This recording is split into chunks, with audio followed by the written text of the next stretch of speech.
the scourge of England and France, father of the great heathen army and lover to the mythical Queen Aslog, the legend of Ragnar Lothbrok has enchanted storytellers and historians for almost a millennium.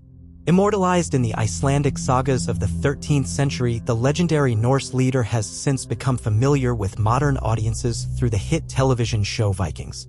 But there remain doubts over his true existence. Ragnar himself stands at the farthest reaches of our past, in the dim gray mists that bridge myth and history.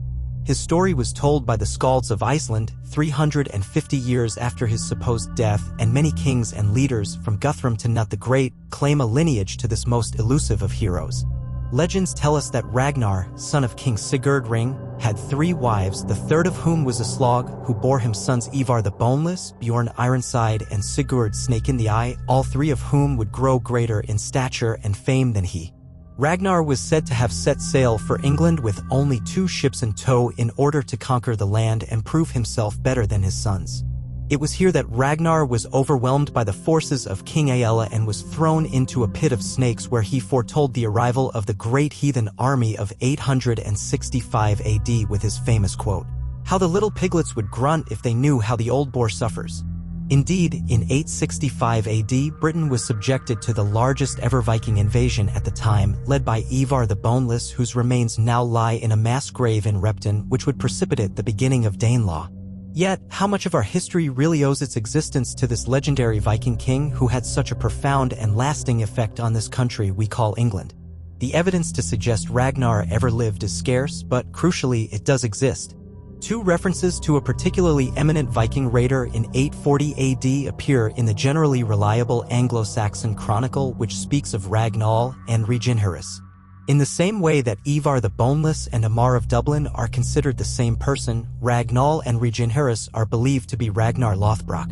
It is said that this infamous Viking warlord raided the coasts of France and England and was duly given land and a monastery by Charles the Bald before betraying the covenant and sailing up the Seine to besiege Paris.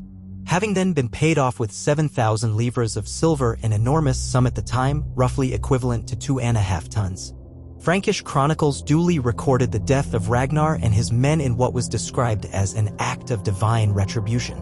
This may well have been a case of Christian proselytism, as the Saxo Grammaticus contends Ragnar was not slain, but in fact went on to terrorize the shores of Ireland in 851 AD and established a settlement not far from Dublin.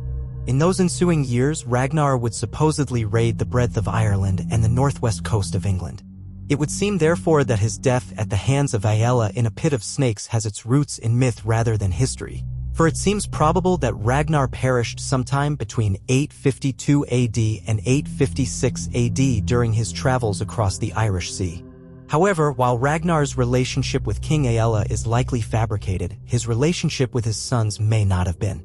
Of his sons, significantly more evidence exists as to their authenticity. Ivar the Boneless, Halfdan Ragnarsson, and Bjorn Ironside are all genuine figures in history. Intriguingly, though the Icelandic sagas that detail Ragnar's life are often considered inaccurate, many of his sons lived in the right places at the right times to match the deeds mentioned, and indeed his sons claim to be the offspring of Ragnar himself. Could these Viking warriors really have been the sons of Ragnar Lothbrok, or were they claiming lineage to the legendary name in order to increase their own status? Perhaps a bit of both.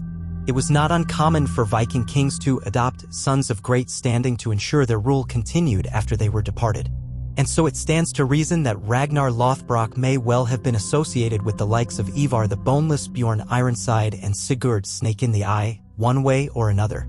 What isn't in doubt is the lasting impact his supposed sons left on Britain.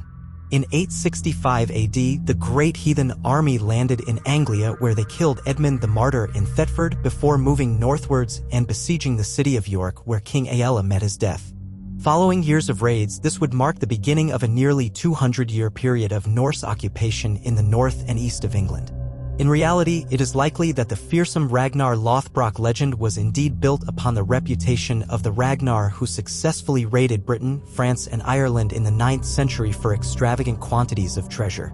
In the centuries that passed until his raids were finally recorded in 13th century Iceland, Ragnar's character likely absorbed the achievements and successes of other Viking heroes at the time. So much so that the sagas of Ragnar Lothbrok became a conflation of many Norse tales and adventures, and the real Ragnar soon lost his place in history and was adopted wholeheartedly by the realm of mythology. Thanks for watching.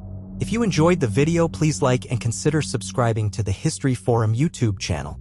Have a great day.